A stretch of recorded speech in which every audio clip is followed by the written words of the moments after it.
Is it crazy to say that Silksong is basically just 2D Shadow of the Erdtree? Well, I'm saying it. You've heard the discourse. Silksong truly is a challenging game that builds off of Team Cherry's original Hollow Knight title. Yeah, you'll be quietly screaming when you take 2 pips of damage and die to a boss in 20 seconds, but you'll also be passionately yelling when you overcome these battles. So if you're struggling with the game's combat, don't worry, we've got you covered. Here are our combat tips for Hollow Knight Silksong. Utilize your Silk skills. Okay, while this one may seem a bit obvious, it can be pretty easy to forget just how much damage some of these skills can do when you're in the middle of an intense battle. Your Silk skills are immensely powerful and should be used often during combat encounters in Silksong. However, the risk of using your Silk on a skill over healing deters many away from using it. I know it does for me sometimes. Still, some of these Silk skills are potent and have the potential to change the tide of battle in your favor. As you get later into the game, some of these Silk skills can help you craft a solid build, while also having enough in reserve to heal if needed. Still, for the early game, you should use your Silk skills as often as possible. And not just against regular enemies, but with boss battles too, as hitting enemies with Silk skills can deal massive chunks of damage. Remember to use your tools. Speaking of things you should be using in boss encounters, the red tools are also remarkably strong when appropriately utilized.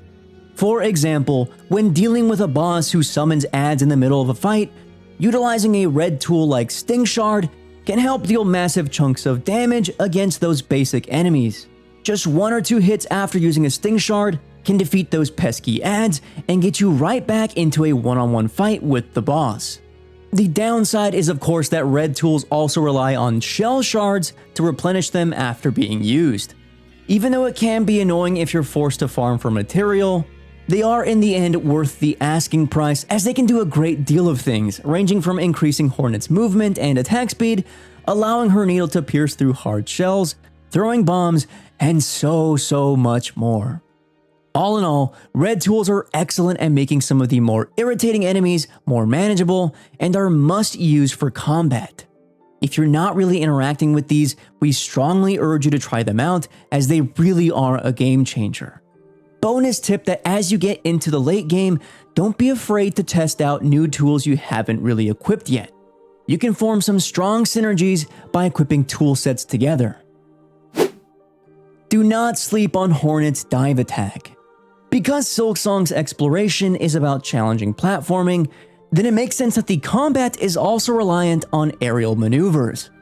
Not only does Hornet's dive attack deal decent damage, but it's also very evasive and can be chained into other actions, making it one of the strongest movesets to use in the game. If you're struggling with the default dive attack, remember that you can also swap out Crest with new ones you've unlocked to change Hornet's moveset. Aerial combat can be tricky to master, but believe us, the more practice you get, the better off you'll be in the late game. And speaking of crests, Crest can shake up your gameplay for the better, allowing build variety to truly start to flourish. Although they aren't easy to find, unlocking a new crest has the potential to change your playstyle altogether. For example, if you want your game to play more like the original Hollow Knight, you can equip the Wanderer crest to deal quick attacks and deal a downward pogo. Other crests like the Reaper can really change how you approach combat. I ended up using the Reaper crest for a majority of my gameplay because it had the ability to change my passive and ultimately change the way I approach combat. With the Reaper crest, after binding to heal Hornet, you'll have a couple of seconds where dealing damage will take more silk out of an enemy. This made it so that I had more silk to expend during lengthy boss encounters, meaning that I could either heal again or use my silk skills more frequently, making boss encounters a bit easier to manage.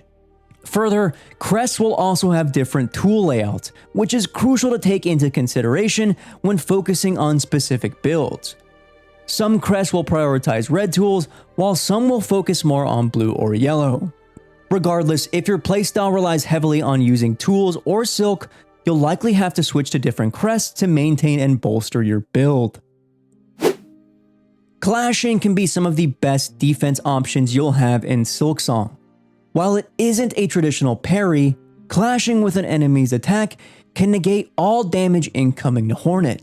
Since there aren't many defensive options available early on, this one proves surprisingly solid and reliable once you get the timing down.